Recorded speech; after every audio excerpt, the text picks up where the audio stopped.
میں نے آج تک نہیں دیکھا کہ کسی مردے کو سفید رنگ کے علاوہ کسی اور رنگ کا کفن دیا گیا ہو، کالے رنگ کا، نیلے رنگ کا، پیلے رنگ کا۔ حالانکہ شریعت میں جائز ہے، کوئی سیاہ رنگ کا کفن دے دے جائز ہے، نیلے رنگ کا کفن دے دے جائز ہے، لیکن حضور کا ایک فرمان کہ اپنی مسجدوں کو زینت سفید رنگ سے دو اور اپنے مردوں کا کفن سفید رنگ سے دو۔ سفید رنگ سے کفن دینا مستحب ہے، لیکن اگر کوئی اور رنگ سے کفن دے دے تو وہ بھی جائز ہے۔ لیکن ہم نے وفات کے موقع پر کبھی اس مستحب کو بھی ترک نہیں کیا، یعنی غم کا موقع ہو تو ہم مستحب بھی ترک نہیں کرتے، اور شادی کا موقع ہو تو صرف ایک نکاح رہ گیا ہے جو سنت کے مطابق، باقی ہماری پوری شادی کی رسوم و رواج جو ہیں وہ ساری شریعت سے متصادم ہو گئی الا ماشاء اللہ۔ باقی صرف نکاح رہ گیا، تو وہ بھی لوگ کہتے ہیں وہ پہلے جا کے مسجد میں کر آئیں تاکہ یہاں یہ تکلف بھی نہ ہو، اور وہاں پوری ہماری شادی کی تقریب جو ہے وہ ہماری مرضی کے مطابق۔ یہ خاندانی رسم ہے، یہ ہم نے میڈیا پہ دیکھی تھی، یہ سوشل میڈیا پہ دیکھی تھی، یہ ہمارے ایک دوست کی شادی پہ گئے تھے، یہ ہم نے وہاں دیکھا تھا، اور کتنی تہذیبوں کا مغلوبہ بنا کے ہم ایک تقریب کرتے ہیں اور اس میں ہماری خواہش ہوتی ہے۔ ہم شریعت سے نہیں پوچھتے کہ شریعت اس کے بارے میں کیا کہتی ہے۔ تو کیا اسلام غموں کا مذہب ہے، دکھوں کا مذہب ہے؟ خوشی کے موقع پر آپ اسلام کو نہیں بلائیں گے؟ آپ مجھے غم کے موقع پہ آواز دیں، فوتگی کے موقع پہ آواز دیں، میں چلا آؤں، اور جب شادی ہو تو آپ مجھے کارڈ ہی نہ بھیجیں، تو میں کہوں گا کہ میرا آپ سے صرف یہی تعلق ہے۔ غم کا موقع ہو تو آپ شریعت کے مستحب کا بھی خیال رکھیں، اور شادی کا موقع ہو تو آپ شریعت کی پرواہ نہ کریں۔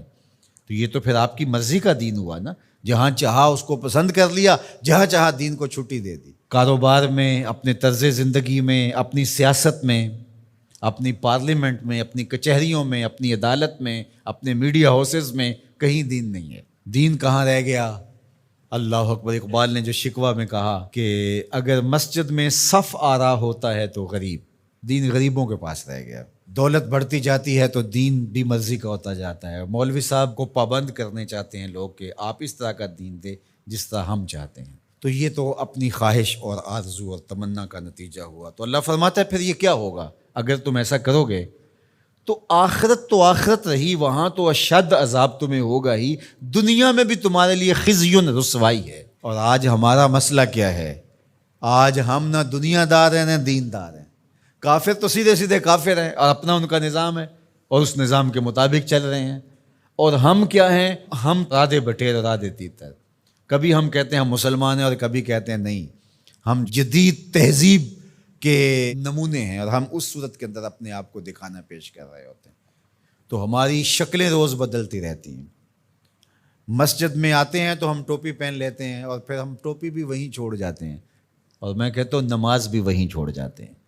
جب دکان پہ بیٹھے ہوتے ہیں تو اس وقت ہم نمازی نہیں ہوتے، بلکہ ہم حج اور احرام بھی وہیں چھوڑ آتے ہیں، اور ہم یہاں اور طرح کے مسلمان ہوتے ہیں، حج پہ اور طرح کے مسلمان ہوتے ہیں، اعتکاف میں اور طرح کے مسلمان ہوتے ہیں، اور ہم باہر اور طرح کے مسلمان۔ حالانکہ یہ ساری تربیت ہے ہماری عملی زندگی میں اس کا اثر پیدا ہو۔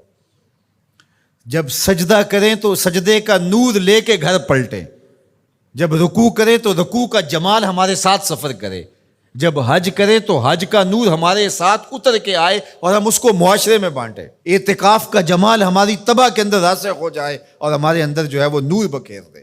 تو مسلمان کا دین اور دنیا الگ چیز نہیں ہے، مسلمان کا دین اور دنیا ایک ہی چیز ہے، اور وہ اکٹھے چلتے ہیں، اور ان کو جدا کریں گے تو پھر چنگیزی کے علاوہ کچھ باقی نہیں رہے گا۔